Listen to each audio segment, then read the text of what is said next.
itu gue paling berprestasi nih ya dibandingkan kalian semua. Kalau gue paling tinggi, nah, lu tuh rendah. Apa tuh kesenangan gue? Halo teman-teman. Di sini kita dapat challenge nih dari Budiana, dosen matkul abnormal. Challenge-nya ngapain ya kira-kira?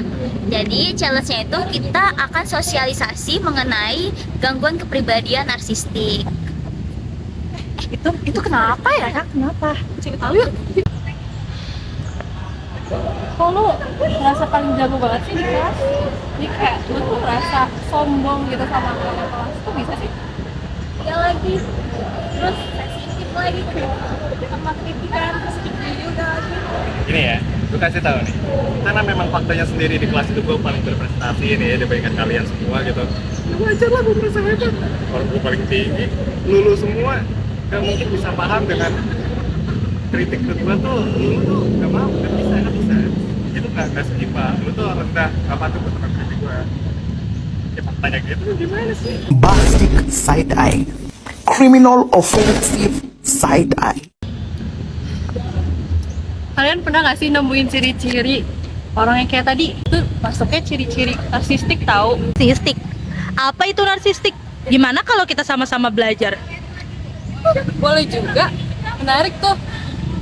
Yuk, mending sama-sama belajar. Apa sih itu narsistik?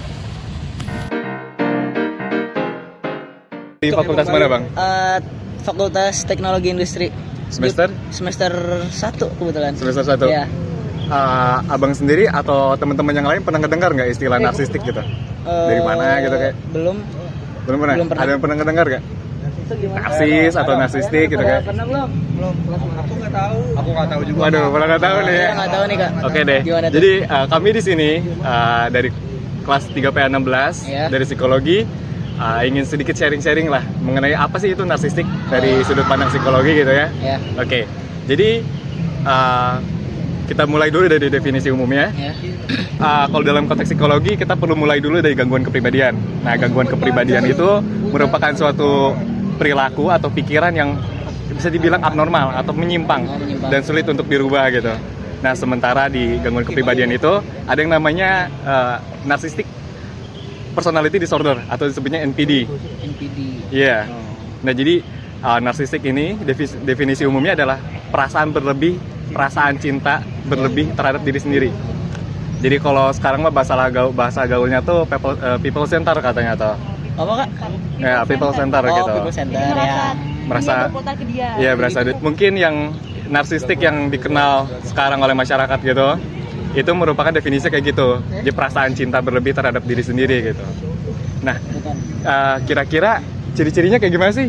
Teman-teman mungkin ada yang mau bagi ciri-cirinya gimana? Gimana tuh Kak? Ciri-ciri Kak? Kasih tahu ciri-ciri dari gangguan kepribadian narsistik ini ya. Jadi Iya, boleh, Kak. menurut DSM-5 ciri-cirinya itu yang pertama ngerasa dirinya itu paling hebat. Terus seringkali ngerasa punya iri hati nih sama orang lain. Kalau misalnya lebih sukses atau apa itu kayak iri gitu ke orang lain. Terus punya fantasi berlebih terhadap kesuksesannya gitu.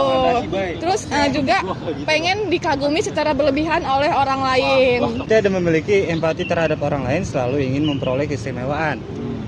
Terus memiliki sikap angkuh, sensitif terhadap kritik, memiliki kepercayaan diri secara semu, memiliki keyakinan secara berlebihan. Lain ciri-ciri juga kayak narsistik gak mungkin muncul tiba-tiba kan ya. Iya, Pasti ada faktor penyebabnya.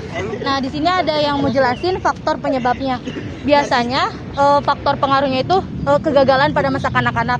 Jadi dia tuh waktu kecilnya mungkin sama orang tuanya kurang dikasih rasa empati. Jadi dia tuh pengen menang sendiri. Terus selain itu juga bisa jadi karena dia tuh mencari diri sendiri yang gak ketemu-temu. Jadi tetap pengen lebih tinggi, pengen lebih unggul, pengen dari segala-galanya.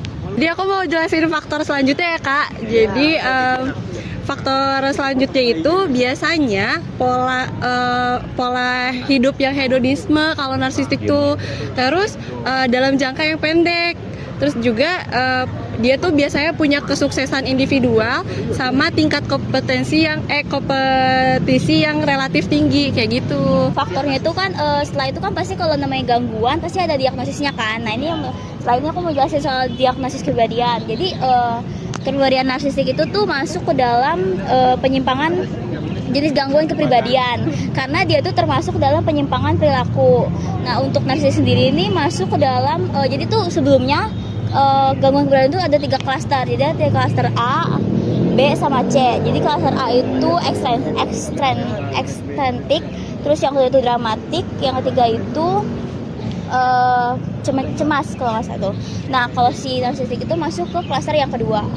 Selanjutnya kan ada penanganannya kan, kayak cara mengatasinya tuh yang pertama itu melatih diri kita untuk memandang orang lain tuh positif. Yang kedua melatih diri kita bersikap rendah hati. Yang ketiga itu koreksi ucapan yang mengandung kesombongan. Yang keempat bersikap dan berperilaku sederhana agar terhindar dari hedonisme. Nah, ini kan ada psikoterapinya ya. CBT itu kayak misalkan kita takut kecoa gitu. Kecoanya tuh didatengin gitu, tapi secara bertahap gitu. Biar ketakutannya tuh kayak mereda gitu. Terus kalau family terapi itu kayak misalkan keluarga kita diterapi gitu, kayak di ya, bisa. Pokoknya keluarganya yang Keluarga. Terus yang ketiga itu grup terapi kayak kan kita kayak ada OCD gitu kan. Terus kita kalau OCD-nya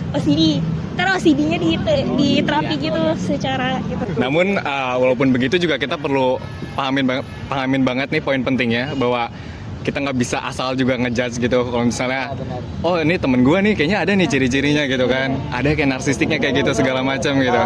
Pokoknya nggak boleh langsung to the point gitu. Iya, nggak bisa ngejudge gitu. Tapi kita sebagai temannya ya, mungkin kita bisa membantunya dengan kira-kira mungkin kalau misalnya memang kalian merasa sesuai dengan buku manual DSM ya, sesuai dengan panduan psikologi, misalnya ciri-cirinya tepat ini, kalian mungkin bisa ngobrol-ngobrol dulu, validasi lah langsung dari orangnya gitu.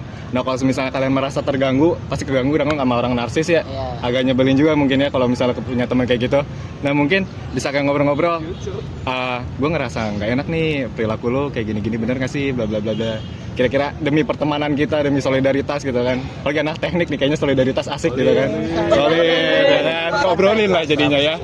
Dan mungkin bisa juga disaranin ke profesional gitu, kalau sebenarnya emang udah ngeganggu dia juga gitu ya. Karena sebenarnya kasihan juga orang-orang narsis itu, bisa dibilang walaupun mereka punya tingkat percaya diri yang tinggi, tapi sebenarnya mereka tuh mudah diserang harga dirinya tuh. Justru karena itu mereka tuh haus akan pencapaian gitu, status kayak gitu. Oke deh, kira-kira informasi dari kita cukup kebantu kan kira-kira? Bantu banget ya. Jadi kita tahu itu kayak gimana, kita tahu ciri-cirinya, tahu langkah selanjutnya untuk menangani teman kita seperti apa. Oke deh, kita tutup aja ya. Terima kasih nih buat abang-abangnya, abang-abang teknik. Semoga kuliah lancar-lancar juga ya. Amin. Assalamualaikum warahmatullahi wabarakatuh. Oke guys, jadi kita udah selesai nih challenge dari Budiana. Nah, jadi sekarang udah tahu kan narsistik itu apa?